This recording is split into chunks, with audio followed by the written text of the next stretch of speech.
Uh, Today's piece is a work for violin and orchestra by Javier Maldonado, and it's a short piece. It's about 12 minutes long. Um, I don't have my laptop today, but I printed off the score here. So I'll just switch camera angles and we'll get right into it. There's a lot. I've done a lot of episodes on Maldonado's music already, so I'm just going to put a brief title card here listing their numbers. So if you ever have to do a score study on paper like this, I highly recommend printing your PDFs 4 pages to a page. The score is about 39 pages long, and I have it on 5 pages of letter double-sided. And if you're just casually listening to a piece with the score, this is all you really need. You don't need to see every detail of the score, and you just need to be able to sort of get a general sense of what's going on, I think. Let's take some time to get to know the front matter here.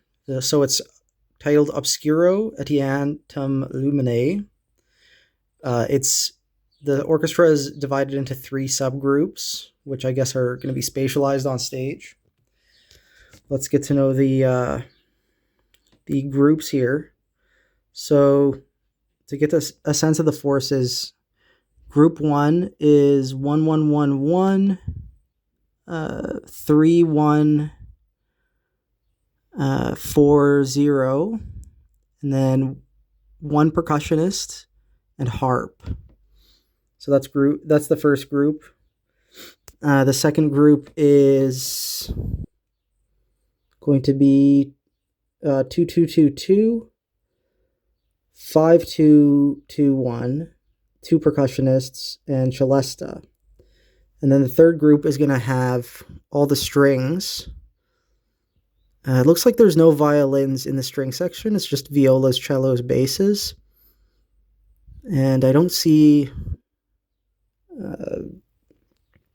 violins anywhere else in the groups, so that's kind of interesting.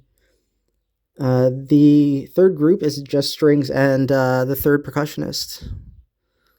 So yeah, I think I may have said there were 2 percussionists in group B. It's just the second percussionist is in group B. There's some observations. So I guess these are performance notes, and then you have the duration there. It's 10 minutes. Here's the occasion for which it was composed. And there is a diagram of how everything should be set up on stage. Group C is sort of in the middle here with the 1 percussionist at the back and then the strings in front. Group A is to one side and Group B is to the other side.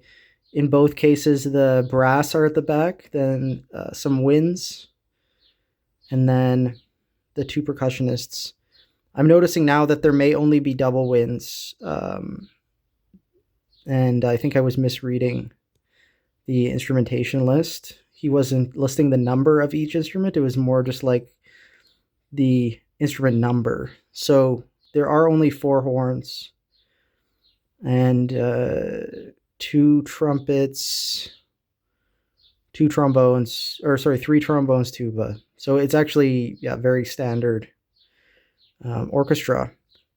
Harp and celesta are flanking the strings at the very front.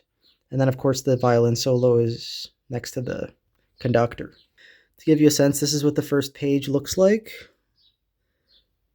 There's group 1, group 2, the soloist, and group 3 at the bottom. Okay, so the recording, which is going to be a SoundCloud recording today, is in the video description.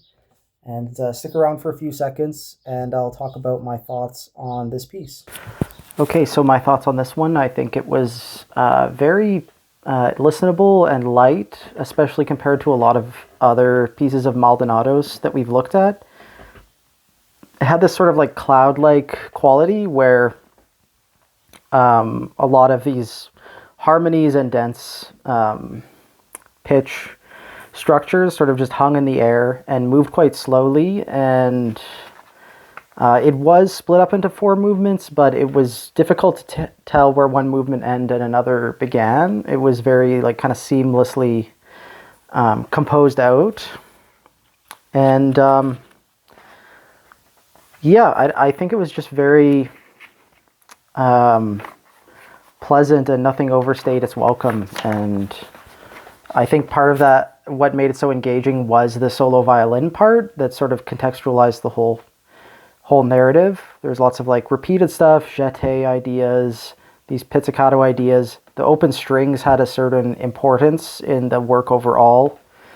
And I guess the thing that sort of separated each movement from the next was the type of techniques that the violinist was using. So if you were really focused on the soloist, it did have this like kind of form. But then the form of everything in the background was a little bit more nebulous and slowly evolving. So yeah, very cool little piece.